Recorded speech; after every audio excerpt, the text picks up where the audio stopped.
Hello बिजापुरियन, अब तक इस शाही मंदी का शाही जायका आपने नहीं लिया है तो अभी विजिट करें। सिर्फ 1499 में जैसे आंत लोग खा सकते हैं। पर पर्सन सिर्फ 187। Only at B grand family restaurant.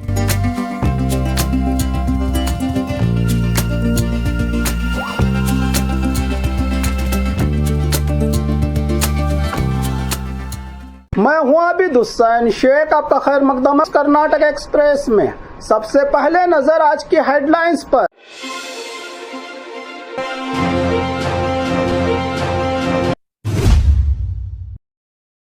नए राशन कार्ड का इंतजार कर रहे लोगों के लिए खुशखबरी।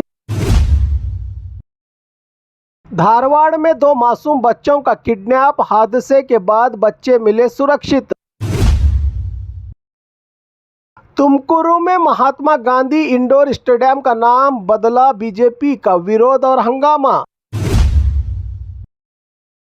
केएसआरटीसी बस में 22 लाख के सोने की चोरी, महिला चोर गिरफ्तार। जमीन विवाद के कारण सरकारी उर्दू स्कूल पर लगा ताला, बच्चे धूप में बैठने पर हुए मजबूर। कारवार के अंकोला में बैंक ऑफ बड़ौदा में डकैती की नाकाम कोशिश, पुलिस ने की जांच शुरू। बेंगलुरु में गैर कानूनी स्कूलों के खिलाफ कड़ी कार्रवाई, शिक्षा विभाग ने जारी किए नोटिस। सरकारी सम्मान के साथ दुख भरे आंसुओं से किया गया अमीर शरीयत मौलाना सगीर अहमद रशादी साहब को अलविदा। 70 साल की बुजुर्ग महिला को नहीं मिल रहा है बुढ़ापे का पेंशन, दफ्तरों के चक्कर लगाने पर है मजबूर।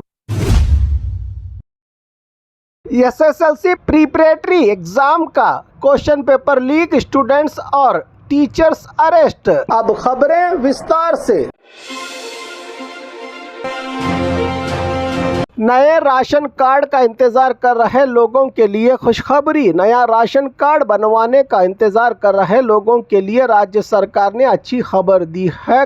Food and civil supply minister K H. Muniyappa ने कहा कि अगले 1 से 2 महीनों में नए राशन कार्ड जारी किए जाएंगे। पिछले करीब 2.5 साल से जांच और दूसरे कारणों के चलते नए राशन कार्ड नहीं दिए जा सके थे। इस दौरान करीब 2.5 से 3 लाख एप्लीकेशन फूड विभाग को मिले हैं। मंत्री के मुताबिक सभी एप्लीकेशन की जांच की जा रही है और जल्द ही ज़रूरतमंद लोगों को राशन कार्ड मिलेगा। उन्होंने बताया कि फरवरी महीने से नए राशन कार्ड के लिए दोबारा एप्लीकेशन बुलाए जाएंगे। पहले मेडिकल कारणों से बीपीएल कार्ड के लिए खुले पोर्टल पर आए एप्लीकेशन की भी जांच चल रही है। सरकार की योजना के अनुसार केंद्र सरकार की ओर से प्रति व्यक्ति को 5 किलो चावल दिया जाता है, वहीं राज्य सरकार ज़्यादा राशन देती है, यानी 10 किलो। आगे चलकर दक्षिण कर्नाटक में रागी और उत्तर कर्नाटक में ज्वार देने की भी तैयारी की जा रही है।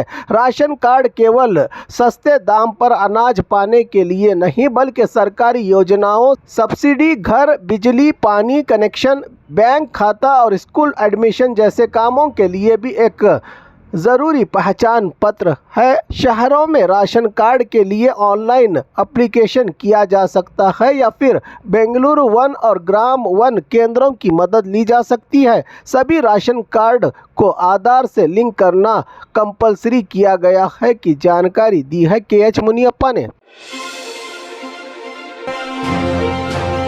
धारवाड़ में 2 मासूम बच्चों का किडनैप, हादसे के बाद बच्चे मिले सुरक्षित। धारवाड़ के कमलापुर इलाके में एक चौंकाने वाली घटना सामने आई है। यहां स्कूल के पास से 3री क्लास में पढ़ने वाले 2 बच्चों का किडनैप कर लिया गया। बच्चों के नाम लक्ष्मी और अनवर बताए जा रहे हैं। दोपहर के खाने के बाद बच्चे स्कूल के पास खेल रहे थे, तभी एक व्यक्ति आया और उलवी बसप्पा यात्रा ले जाने का बच्चों को लालच देकर दोनों बच्चों को अपनी बाइक पर बिठाकर फरार हो गया। शाम तक बच्चे घर नहीं पहुंचे तो माता पिता घबरा गए। सीसीटीवी जांच में किडनैप की पुष्टि हुई, जिसके बाद इलाके में हड़कंप मच गया। इसी बीच सूचना मिली कि उत्तर कन्नड़ा जिले के दांडेली के पास एक बाइक हादसे का शिकार हुई है। पुलिस मौके पर पहुंची तो देखा कि बाइक सवार के साथ वही दोनों बच्चे मौजूद थे जिनका किडनैप किया गया था। आरोपी की पहचान अब्दुल करीम मेस्त्री धारवाड़ के रूप में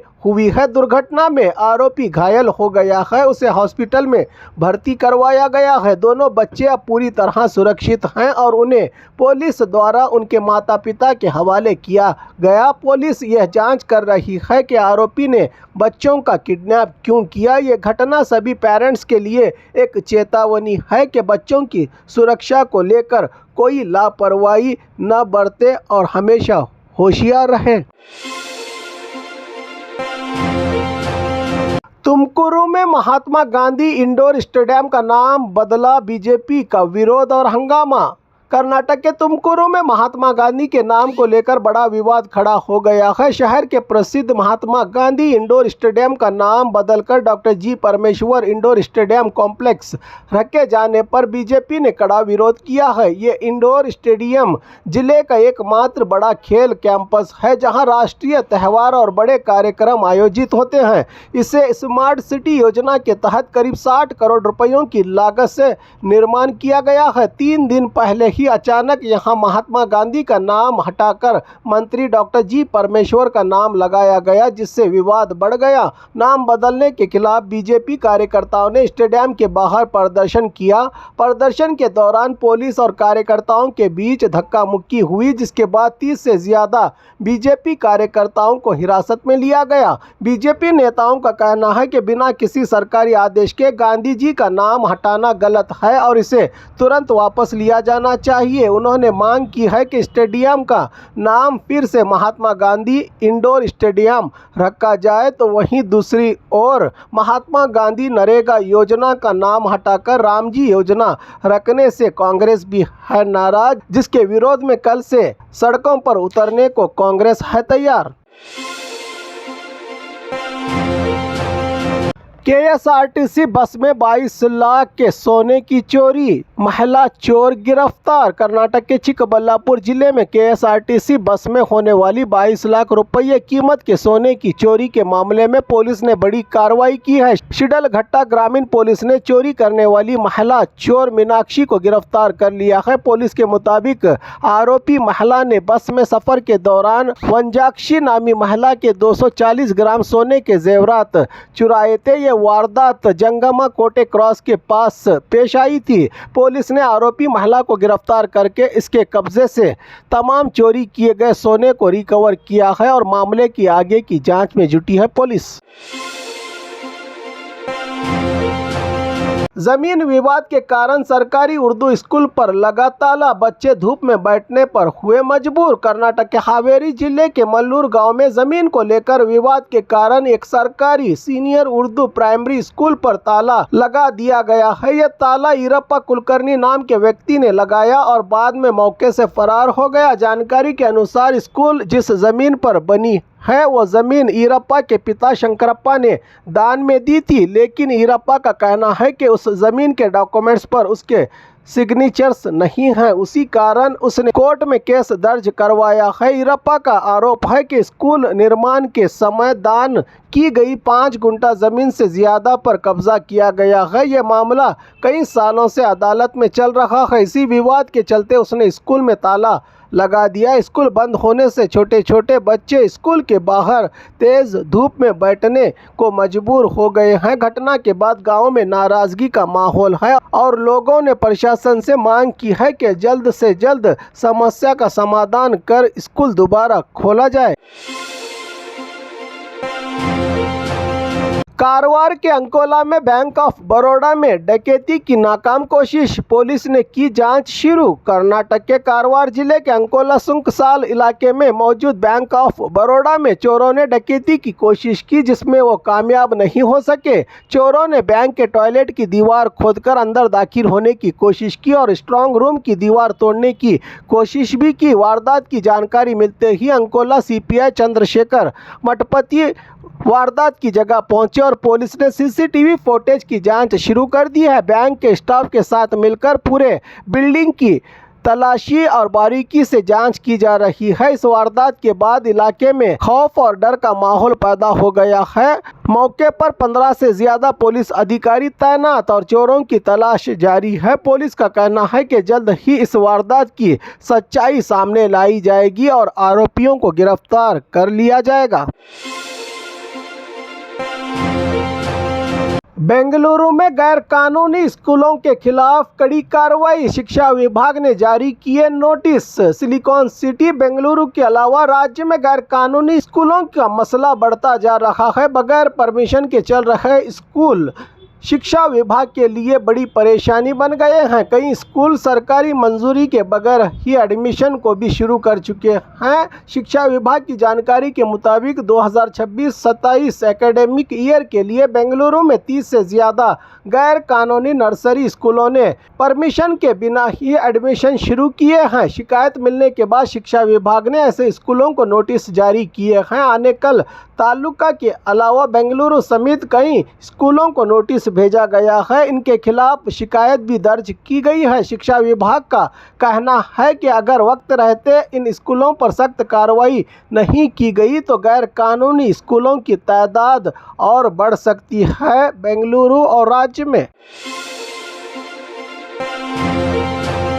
सरकारी सम्मान के साथ दुख भरे आंसुओं से किया गया अमीर शरीयत मौलाना सगीर अहमद रशादी साहब को अलविदा। कर्नाटक के अमीर शरीयत मौलाना सगीर अहमद रशादी के इंतकाल के बाद आज नम भरे दुख वाले गमगीन आंखों के साथ पूरे सरकारी एजाज़ और सम्मान के साथ देश के तिरंगे में लिपेटे हुए मौलाना सगीर अहमद रशादी साहब का दीदार बेंगलुरु के सबीलुर रशाद कैंपस में राज्य के सीएम सिद्धरामैया, तमाम सरकार के मंत्री, हज़ारों की तादाद में शरीक देश भर से आए मौलाना से अकीदत रखने वालों की शिरकत। मौलाना के फर्जंद कारी ज़ुबैर अहमद रशादी ने नमाज जनाजा पढ़ाई। मरहूम की सबीलुर रशाद के इहाते में ही मरहूम को सुपुर्दे खाक करके मग़फ़िरत की दुआएं की गई।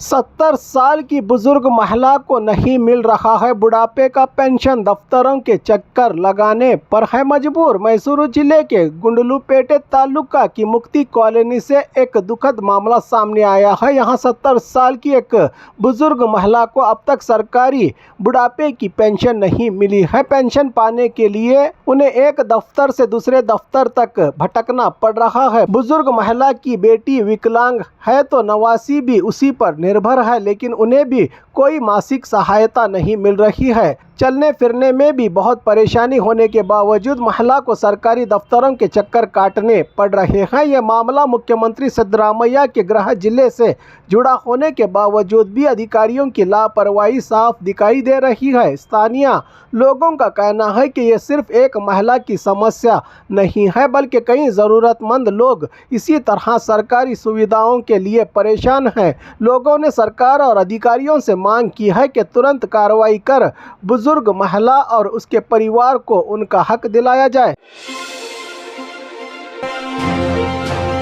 एसएसएलसी प्रीपरेटरी एग्जाम का क्वेश्चन पेपर लीक, स्टूडेंट्स और टीचर्स अरेस्ट। एसएसएलसी स्टूडेंट्स के भविष्य से जुड़ा एक संगीन मामला सामने आया है। एसएसएलसी प्रीपरेटरी एग्जाम के क्वेश्चन पेपर के लीक होने के मामले में पुलिस ने बड़ी कार्रवाई की है। बेंगलुरु के मल्लेश्वरम पुलिस ने इस केस में स्टूडेंट्स और टीचर्स समेत 8 लोगों को गिरफ्तार किया है। यह क्वेश्चन पेपर खास तौर पर हिंदी सब्जेक्ट का बताया जा रहा है। यूट्यूब और सोशल मीडिया पर वायरल हुआ था। गिरफ्तार लोगों में तुमकुरू, रामनगर और गुलबर्गा जिलों के स्कूल टीचर भी शामिल हैं, जिनमें हेडमास्टर और असिस्टेंट टीचर भी मौजूद हैं। शुरुआती जांच में क्वेश्चन पेपर तैयार करने से लेकर इसे फैलाने तक एक बड़ा नेटवर्क सामने आया है, जिसकी जानकारी Bengaluru city police commissioner Seemant Kumar ने दी। पुलिस के मुताबिक कुछ नाबालिग बच्चों से भी पूछताछ जारी है। इस बात की जांच हो रही है कि क्वेश्चन पेपर किस तरह लीक हुआ, किन लोगों ने पैसों के लिए इसे बेच दिया और सोशल मीडिया पर किसने वायरल किया। ये मामला स्टूडेंट के भविष्य के साथ खिलवाड़ है। जनता की डिमांड है कि शिक्षा विभाग ऐसे टीचर्स के खिलाफ सख्त कार्रवाई करे ताकि आइंदा इस तरह के एग्जाम घोटालों पर रोक लग सके।